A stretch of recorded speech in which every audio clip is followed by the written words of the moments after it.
Archaeology has changed substantially in the intervening decades, focusing less on treasure and more on the fascinating details of life and intriguing mysteries of death. So in the past few decades, because it all started in 20s and now it was 2005. So in the past few decades, archaeology has changed as it now focuses on the details of life and the mysteries of death. Earlier it was about focusing on the treasure. It also uses more sophisticated tools, including medical technology. In 1968, more than 40 years after Carter's discovery, an anatomy professor x-rayed the mummy and revealed a startling fact. Beneath the resin that cakes his chest, his breastbone and front ribs are missing. So, by using more advanced technologies and tools, in 1968, an anatomy professor x-rayed King Tut's mummy and revealed that the front limbs and breastbone were missing.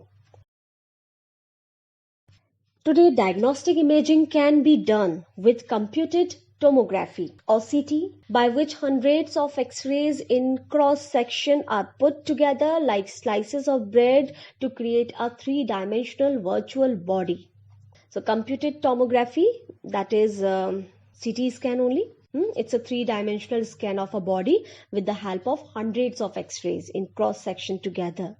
So now with the advancement of technology, CT scan or computed tomography can give a virtual image of the whole body.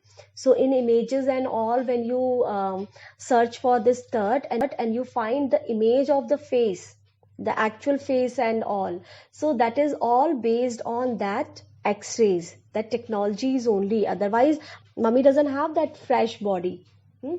So the images of Tut which we see in pictures and all, that is based on that CT scan and all. What more would a CT scan reveal of Tut than the X-ray? That was the best way. And could it answer two of the biggest questions still lingering about him? What are these two questions? How did he die? And how old was he at the time of his death? King Tut's demise was a big event. Even by royal standards, he was the last of his family's line, and his funeral was the death rattle of a dynasty. But the particulars of his passing away and its aftermath are unclear.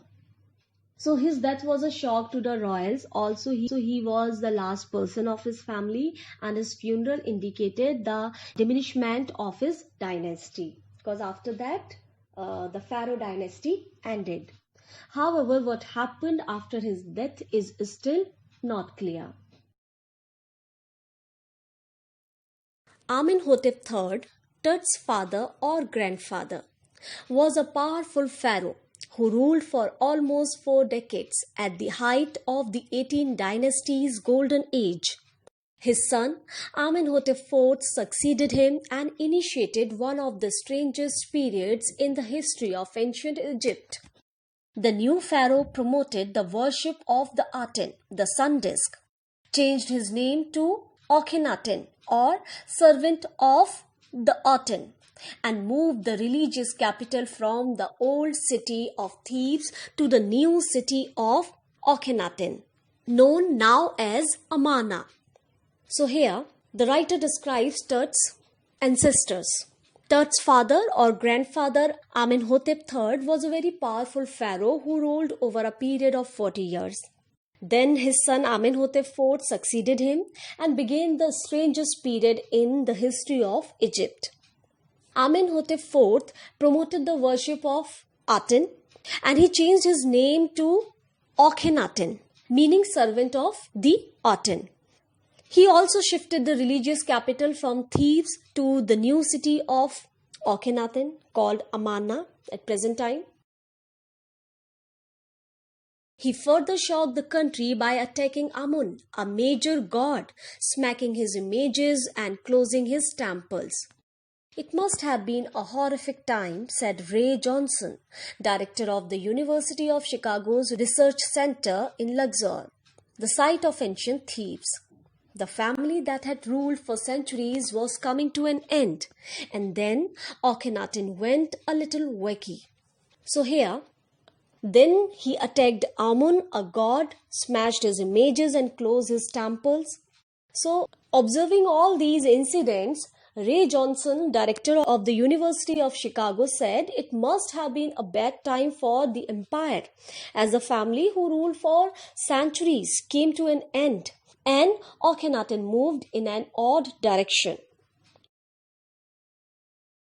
Then, after Akhenaten's death, a mysterious ruler named Smenkhkare appeared briefly and exited with hardly a trace. So, after Akhenaten's death, there was another ruler. His name was Smenkhkare.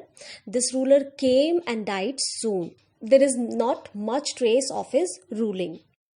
And then a very young Tutankhaten took the throne, King Tut, as he is widely known today. The boy king soon changed his name to Tutankhamun, living image of Amun. So his ancestor Amenhotep IV, who attacked Amun and smashed his images and closed his temple, now this young ruler, he took the name of the same god. He changed his name to Tutankhamun, which means living image of Amun, and oversaw a restoration of the old age. So we can say that this ruler brought some changes. He reigned for about 9 years and then died unexpectedly. Unexpectedly because he was too young at the time.